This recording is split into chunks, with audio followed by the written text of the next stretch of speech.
Kahit sa amin sa Ate Luz, isa siyang single mama, talagang sobrang sipag niya para sa dalawa niyang anak. Sa lahat ng kapitbahay ko ay sa kanya panatagan loob ko. Niyakap ko siya pero nagulat ako sa sinabi niya. Buntis ka ba? Tanong niya sa akin. Hindi po.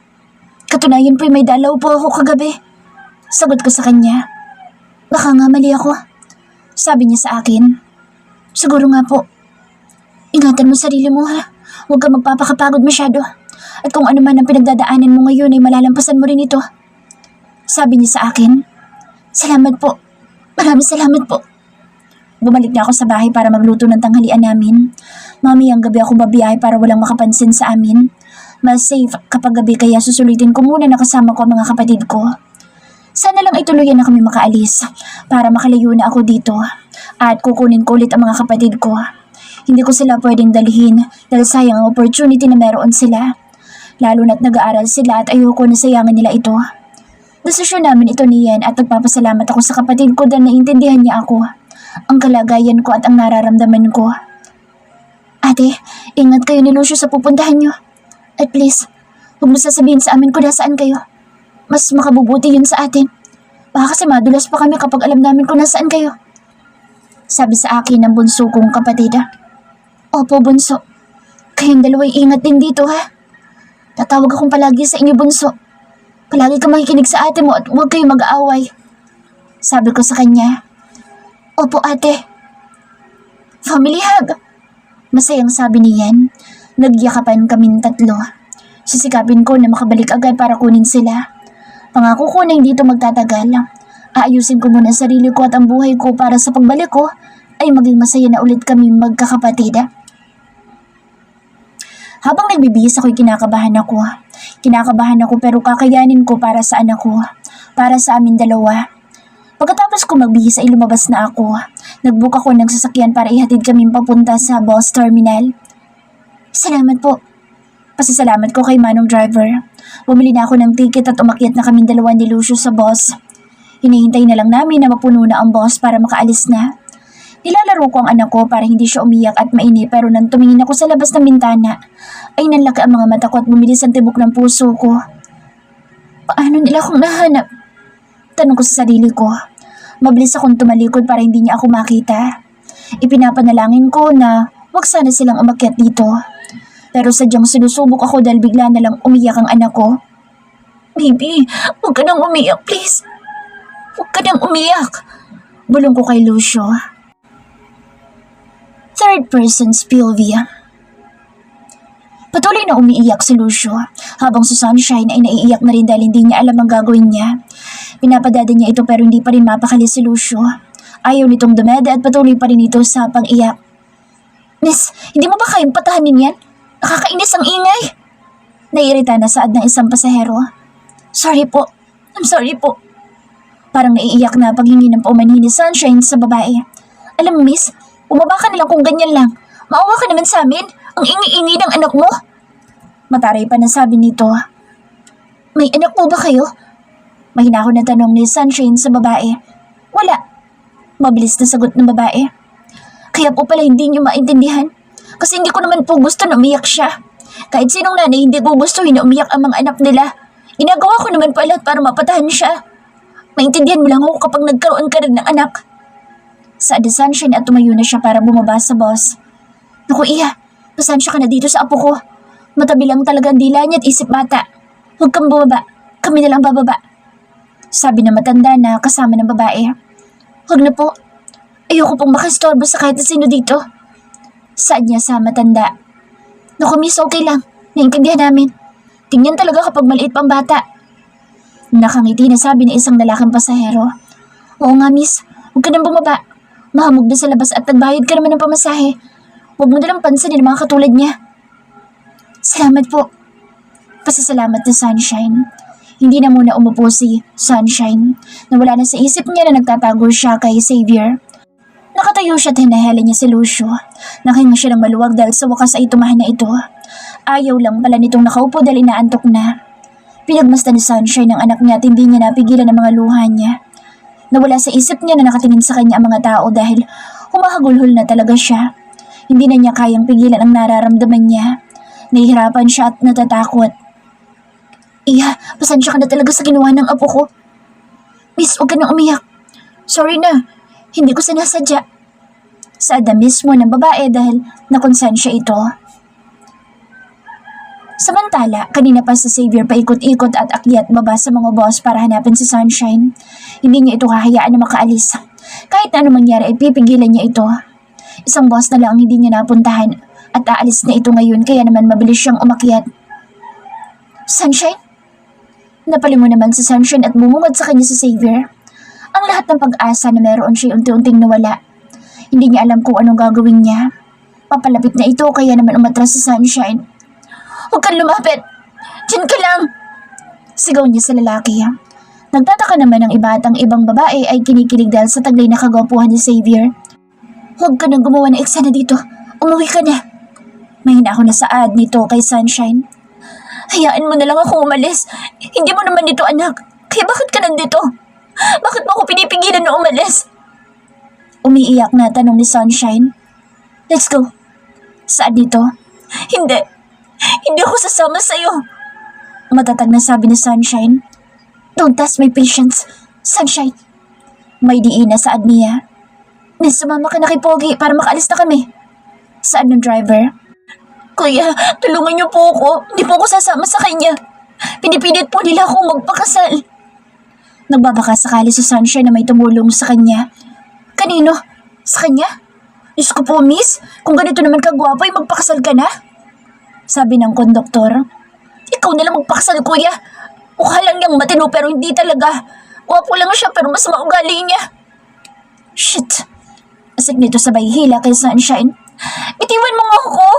Shut up! Sigaw ni Xavier nang tuluyan na silang nakababa sa boss. Ano ba? Hayaan mo nga ako sa buhay ko? Anong hayaan? Hindi kita hahayaan na ilayo mo ang bata. Talagang tatakas ka? Ikaw may gusto nito kaya wag mo kami sisisin kapag inilayo namin sa'yo sa Lucio. Pinapili ka ni Simon pero matigas ka. Saad na Xavier. Hindi nagsalita sa Sunshine dahil biglang sumakit ang puso niya. Hindi lang ito simpleng kirot dahil masakit talaga ito. What's wrong? Kunot na tanong ni Xavier dahil napansin niya na parang may nangyayari kay Sunshine dahil kitang-kita niya sa mukha nito na nasasaktan. Hindi siya sumagot at bigla na lang siyang napaupo. Mabuti na lang at hawak niya ng mabuti si Lucio. Hey, what's wrong with... Nanlaki ang mga mata ni Xavier dahil may dugo na umaagos sa hita ni Sunshine. Shit! Napamura ito nang wala sa oras. Habang si Sunshine ay nakakaramdam na ng hilo. Malabo na ang paningin niya. Huwag mong inayo sa akin si Lucio, please. Sabi niya kay Xavier. Hey, Sunshine! What the hell? Mabilis niya itong binuhat papunta sa kotse niya. Kahit na hirap si Xavier ay isinakay niya ito sa kotse.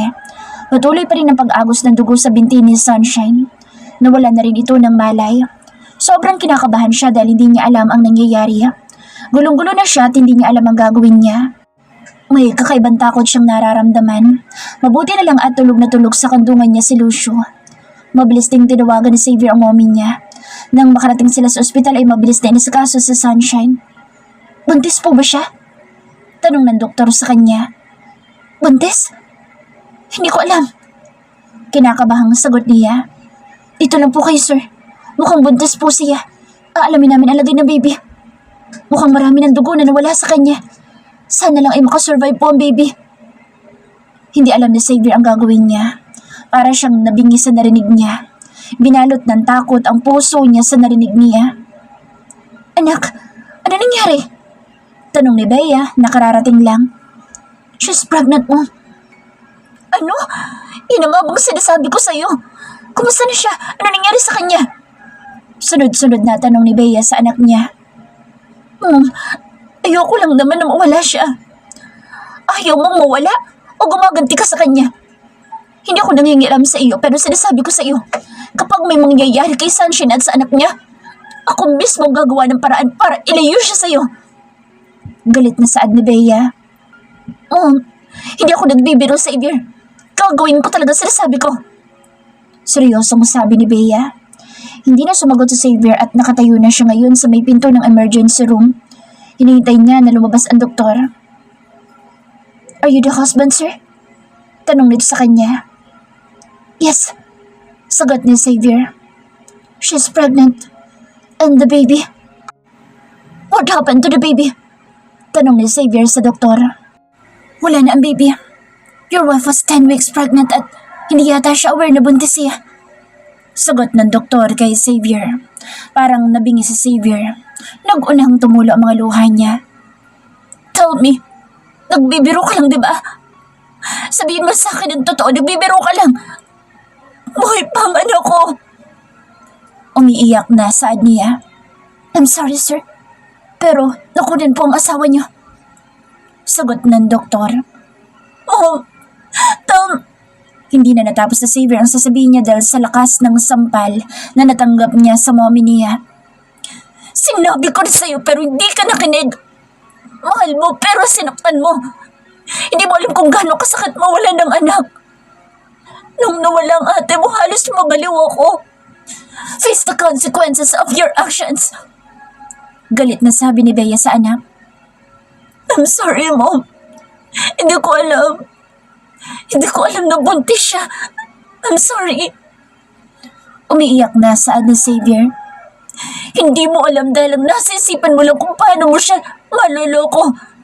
Kung paano ka lang makakaganti sa kanya. Hindi kayo nakinig sa akin. Hindi ko rin ito ginusto. Nasasaktan din ako, Mom. Nasasaktan ka. I'm so disappointed, Xavier. Tanggap ko pa ang pagiging babaero niyo pero this one, hindi na. I failed. Nag-failed ako sa pagpapalaki sa inyo. Pakiramdam ko hindi ako naging mabuting ina sa inyo ng kapatid mo. Umiiyak na saad ni Bea dahil nasasaktan siya. Alam na alam kasi niya kung ano ang pakiramdam na mawala ng anak. Kaya sobrang nasasaktan siya para kay Sunshine. Napamahal na sa kanya ang dalaga at anak na ang turing niya dito. Sinisisi din ni Bea ang sarili niya dahil hindi man lang niya binigyan pansin ng pagbabago kay Sunshine. Inilipat na si Sunshine sa recovery room at ngayon ay nakatingin sila sa natutulog na si Sunshine.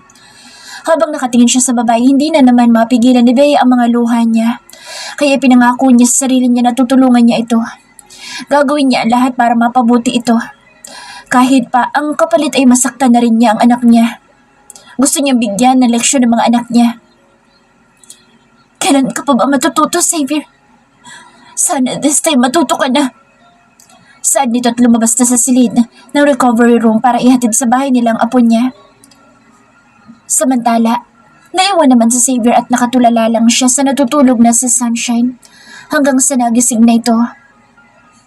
Bakit ako nandito? Nasaan si Lucio? Sunod-sunod na tanong ni Sunshine. Iniuwi muna siya ni Mommy. Gusto ko nang umuwi. Saan dito kay Xavier? Hindi ka pa pwedeng umuwi. Bakit? Ano ba nangyari sa akin? Wala nang baby natin. Umiiyak na sagot ni Xavier kay Sunshine. Anong sabi mo? Baby? Buntis ka't hindi mo alam. Demonyo ka! Pinatay mo ang anak ko! Demonyo ka! Ang sama mo! Ang sama niyo! Sumisigaw sa galit sa Sunshine. Sorry, babe. Ikaw may kasalanan ng lahat ng ito. Kung hinayaan mo lang sana ako na umalis, hindi mo wawalang anak ko. Ang sama mo. Umiiyak na ani Sunshine. Sir, umalis ka na. Alis. I'm sorry. Hindi ko sinasadya. Hindi ko alam. Hindi mo talaga alam. Dahil lang alam mo lang saktan ako. Masaya ka na ba? Masaya ka na? Sobrang saya mo ba ngayon? Nasaktan mo na ako. Nakaganti ka na sa akin. Nakakaalis ka na. Biglang naging malamig si Sunshine habang nakatingin kay Xavier. Pumasok ang doktor at pinalabas nito si Xavier. Malungkot at nasasaktan na lumabas si Xavier. Sunshine's POV. After 2 days, babe, tawag sa akin ni Xavier. Hindi ako sumagot sa kanya. Nakatingin lang ako sa kanya ng walang emosyon. Sorry. I'm sorry. Can we talk? Sabi niya sa akin. Lumabas ka na. Umalis ka na. Huwag ka na magpapakita sa akin. Galit na sabi ko sa kanya. Babe, sambit niya. Hindi na kita kayang makita. Hayaan mo na ako. Pakiusap. Gusto ko lang namang mabuhay ng tahimik. Gusto kong mabuhay na wala ka sa buhay ko. Hayaan mo na ako. Umalis ka na, Xavier. No, hindi ako aalis. Alam ko na may kasalanan ako. Alam ko na mali ang ginawa ko, kaya hayaan mo ako na bumawi sa'yo. Sabi niya sa akin, hindi mo kailangan bumawi. Di ba tapos na tayo? Ikaw mismo nagsabi sa akin, huwag mong gamitin na nangyari sa akin para gawin mo ulit akong tanga. O para kaawaan lang ako. Hindi mo na ako mahal, di ba? Kaya tapos na ang lahat, Xavier. Kahit ano pang gawin mo, hindi mo na kaya ibalik ang buhay ng anak ko. Sana masaya ka na. Sana masaya ka na ngayon. Masaya ka na pinaglaruan niyo ako. Hindi ko alam kung tao ka pa ba. Pero hindi kita kayang patawarin. Lumuhod ka man ngayon o umiyak dyan, wala na. Wala na akong pagmamahal sa'yo. Pilit kong pinipigilan ang sarili ko na umiyak. Ayoko maging mahina na naman sa harapan niya kasi wala na. Nauubos na ako. Masakit para sa akin na malaman na pinaglaruan lang nila ako. Hindi ko inakala na ganito pala ang gagawin nila sa akin at ang lahat ay plano lang ni Xavier. Sunshine, please. Give me one more chance. One more chance para saktan ako. Tama na. Doon ka na lang sa ibang babae. Sila na lang ang saktan mo. Sila na lang ang paglaruan mo. Huwag na ako. Tama na. Pagod na ako sa'yo, Xavier. Sagot ko sa kanya. Sunshine, I'm begging you. Pangako, hindi ko nasasayangin na pagkakataon na ibibigay mo sa akin. Wala na akong tiwala sa'yo. Kaya umalis ka na. Umalis ka na sa buhay ko. Hindi kita kailangan. Ano ba gusto mong gawin ko para mapatawad mo ako? Gusto ko na hayaan mo na akong mabuhay na malayo sa'yo. Malayo sa iyo lahat. Hayaan mo akong umalis kasama ang anak ko. Sagot ko sa kanya. Alam mo na hindi ko kaya ibigay sa'yo. Kung talagang nagsisisi ka, papalayain mo ako. I can't do that. Wala na tayong dapat na pag-usapan pa. Lumabas ka na dahil magpapahinga na ako. Pagtataboy ko sa kanya. Anak, hayaan mo na muna sa Sunshine. Kailangan niya ng pahinga. Saan ni Madam na kararating lang? Pero Mom, Xavier, tama na. May pagbabanta na saan ni Madam. Okay, I'm sorry. Saan dito at mabilis na lumabas. Naiwan kaming dalawa ni Madam. Naging tahimik din kaming pareho. Hindi ko din alam kung paano ba kami mag-uusap. Alam ko na galit ka. At naiintindihan kita. Kaya hayaan mo ko. Hayaan mo ko na tulungan ka. Sorry sa mga kasalanan na nagawa namin sa'yo.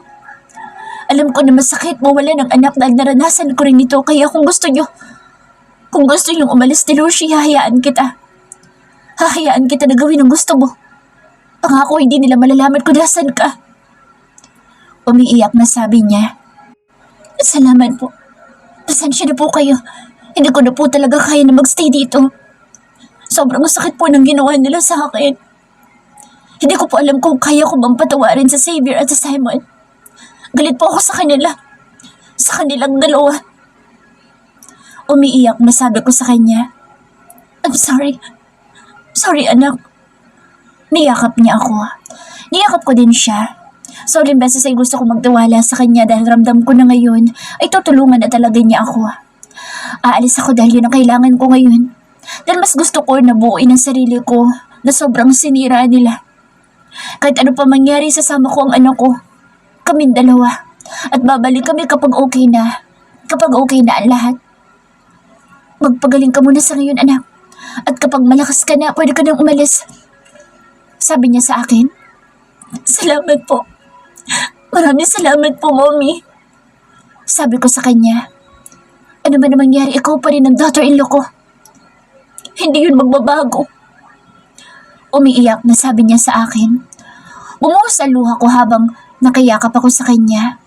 Kahit na ganito ang nararamdaman ko, ay sobrang saya ko na nakilala ko si Madam. Hindi man naging maganda ang nangyari sa buhay ko, buong puso ko nagpapasalamat sa pagtanggap at pagmamahal niya sa akin. Nagstay pa ako ng 5 araw bago ako umuwi sa bahay. Sinalubong ako ng mahigpit na yakap ng mga kapatid ko. Una kong hinanap ang anak ko. Nandito si Madam at hawak niya si Lucio. Mabilis ako lumapit sa anak ko at niyakap ko siya ng mahigpit. Sobrang namiss ko ang anak ko. Sa loob ng 1 linggo ay hindi ko siya nakita at nakasama. Behave ka lang ba? Nakangiti na tanong ko sa anak ko. Ngumiti siya sa akin. Ang ngiti ng anak ko, ang lakas ko. Kapag kasama ko siya, makakaya ko ang lahat ng pagsubok. Isasama ko siya kahit saan. Hindi ko iiwan ang anak ko dahil siya ang buhay ko. Ngayong araw, ang pag-alis namin ni Lucio. Simula noon lumabas ako sa ospital ay hindi ko na rin nakita ang kambal. Mas mabuti na ganito na hindi na nila ako ginugulo. Ang sabi sa akin ni Madam ay nakahanda na ang lahat ng kailangan ko sa pag-alis. Ganoon din ang tutuluyan namin doon. Nangako si Madam na alagaan din niya mga kapatid ko at malaki ang tiwala ko sa kanya. Ngayon ay hindi na ako tumanggi sa tulong niya sa akin dahil alam ko na makabubuti sa akin ang mga nais niya. Ako at ang anak ko ang mahalaga sa ngayon. Malayo ang pupuntahan namin dahil kinailangan pa namin sumakay ng eroplano. At sa pagkakaalam ko ay sa ibang bansa na kami pupunta. Gusto ko ito, ang malayo sa kanila lalo na kay Xavier. Galit ako sa kanya pero mahal ko pa rin siya. Hindi madaling kalimutan ang pagmamahal ko sa kanya at kailangan ko ng oras para magawa iyon. Ready ka na ba anak? Tanong sa akin ni Madam. Opo, sagot ko sa kanya. Alam kong nararamdaman mo. Sabi niya sa akin. Magagalit po ba kayo sa akin kapag sinabi ko sa inyo na gusto ko nang kalimutan sa Xavier? Tanong ko sa kanya. Bakit naman ako magagalit sa'yo? Hindi kita masasisi kung bakit mo yan nasasabi. Lagi mo isipin na walang problema sa akin. Kayo man o hindi, sa huli walang problema sa akin. Gusto ko na maging masaya ka. At itong ginagawa ko sa'yo, itulong ko sa'yo. Alam ko kasi na ayaw mo magbigay kami kay Lucio. Sana kapag okay ka na, bumalik ka. Bumalik kayo ni Lucio sa amin. Parang naiiyak na sabi niya sa akin. Opo, ikaw pong una kong tatawagan kapag nakabalik na kami. Sabi ko sa kanya at mabilis ko siyang niyakap. Mamimiss ko kayo ng apo ko. Pagkasabi niya ng salitang yun ay umiyak na siya. Tatawag po akong palagi para po makita niyo siyang palagi. Sabi ko sa kanya. Salamat anak. Salamat po mommy. Umiyak na rin ako. Hindi na ako nagdalawang isip na tawagin siyang mommy. Tawag ka sa akin kapag may problema. Paalala niya sa akin. Opo. Tatawag po ako. Nakangiti na sagot ko sa kanya. Hinatid niya kami sa airport at may makakasama kami sa flight namin. Ang sabi niya sa akin ay pamangkin niya ito. Nakakatuwa dahil mabait din ito. Matagal ang flight namin pero laking pasasalamat ko dahil tulog na tulog si Lucio. Kahit ako ay natulog na din. Ginigising na ako ng pamangkin ni Madam kapag kakain na kami. Okay ka lang ba ate? Tanong niya sa akin. Oo, okay lang ako. Huwag ka mahihiya sa akin kapag may kailangan ka. Sabi niya sa akin. Oo, salamat. Sabi ko sa kanya. Pagkatapos ng mahabang biyahe, tuluyan na kaming nakarating sa magiging bago kong tirahan. Alam ko na may hirapan ako pero okay lang. Handa akong matuto dahil alam ko na para rin ito sa akin. Malakang bahay na tutuluyan namin 3. Dito mag-aaral ang pamangkin ni Madam kaya siya makakasama namin. Panibagong bahay at panibagong buhay para sa amin dalawa ng anak ko. Mabilis na lumipas sa mga araw and so far, maayos ang kalagayan namin ni Lucio. Naninibago ako pero alam ko na masasanay din ako. Ibang-iba dito kaysa sa Pilipinas. Dito ay kailangan ko maging matapang at maging malakas ang loob dahil walang ibang tutulong sa akin. Ngayong araw ay may darating na katulong na makakasama namin. Isang driver at isang kasambahay. Pilipino din sila kaya mas magiging madali ang lahat sa akin. Nakangiti ko silang sinalubong. Tahimik lang ang driver at sa Ate Cathy ay malambing magsalita. Sa unang gabi niya dito ay siya na ang nagluto ng dinner namin. Masarap siya magluto at masikaso din siya lalo na kay Lucio. Ako kasi ang nagpresenta na maghuhugas ng mga plato kaya hawak niya muna ang anak ko pero nagulat ako dahil bigla na lang pumasok dito sa kusina si Angelo, ang driver namin. Ako na maghuhugas, ma. Sabi niya sa akin. Ako na, magpahinga ka na lang doon. Sabi ko sa kanya. Ako na lang po, kayo na lang po magpahinga. Sabi niya sa akin. Sige po kuya, ikaw na po dito. Sabi ko sa kanya habang naguhugas ako ng kamay. Mas matanda siya sa akin kaya naman kuya na ang itatawag ko sa kanya. Napansin ko na tahimik lang siya. Hindi rin siya palangiti at talagang seryoso lang siya. Wala namang problema sa akin, kahit pa siguro 1 taon siyang hindi makipag-usap sa akin. Ang gusto ko lang ay safe kami lahat dito. Bukas ay magsisimula na ang pasok ko sa culinary school. Gusto ko sanang kunin ay business-related course, pero mas nangingibabaw sa akin ang culinary. Lalo na't marami ang kailangan kapag ibang course ang kukunin ko. Gusto ko ulit magtrabaho sa rights para suklian ang kabutihan sa akin ni Madam. At alam ko na kapag dumating ang araw na pagbabalik ko'y masaya na ako. At hindi na ako matatakot na makita ulit si Xavier. Dahil alam ko sa sarili ko na hindi ko sila may iwasan dahil parte ng pamilya nila si Lucio. Ngayon ko rin naisip na dapat kong ibigay sa anak ko ang karapatan niya sa familiar rights. Beatrice Pulvia. Kumusta sa Sunshine dyan? Tanong ko sa pamangkin ko. She's doing great, tita. Salamat naman kung ganoon. Don't worry, tita, dahil okay lang sila. Ako bahala sa kanila. Malambing na sabi sa akin ang pamangkin ko. Thank you, Lizelle. You're welcome, tita. Nang ibaba ko ang tawag ay naramdaman ko ng pagyakap sa akin ng asawa ko. Masyado ka nag-aalala sa apo mo. Sabi niya sa akin. Oo, pero kasalanan ko rin. Lalo na doon ko pa siya itinago. Okay lang yan, Langga. Magiging okay din ang lahat. Pero hindi ka ba naawa sa anak mo? Tanong niya sa akin. Bakit ako maaawa sa kanya? Hindi na siya bata para maglaro pa. Hindi nga siya naawa kay Sunshine. Hayaan mo siya nang pagsisihan niyang pagkakamali niya. Sagot ko sa asawa ko. Pero ilang taon? Ilang taon ba ang masasayang? Paano kung makahanap ng iba sa Sunshine? Kung sakaling makahanap nga sa Sunshine ng iba, isa lang ang ibig niyan. Hindi sila ang para sa isa't isa. Bakit ganyan ka sa anak natin? Dahil hindi sila matututo kung patuloy natin silang susuportahan kahit pa alam natin mali. Sagot ko sa asawa ko. Okay lang ga. Alam ko naman na nagulang tayo at nagkamali. Magiging maayos sa lahat. Magiging masaya din ang mga anak mo. Thank you, Daddy. Mahal ko ang mga anak natin pero ito ang parusa nila sa ginawa nila. Never ako nagalit sa kanila sa lahat ng mga naging kalokohan nila noon. Ito na ang pinakamalalang kalokohan na ginawa nilang dalawa. At hindi ko na kayang palampasin pa. I love you, Langga. Malambing na sabi niya sa akin. I love you too, Daddy.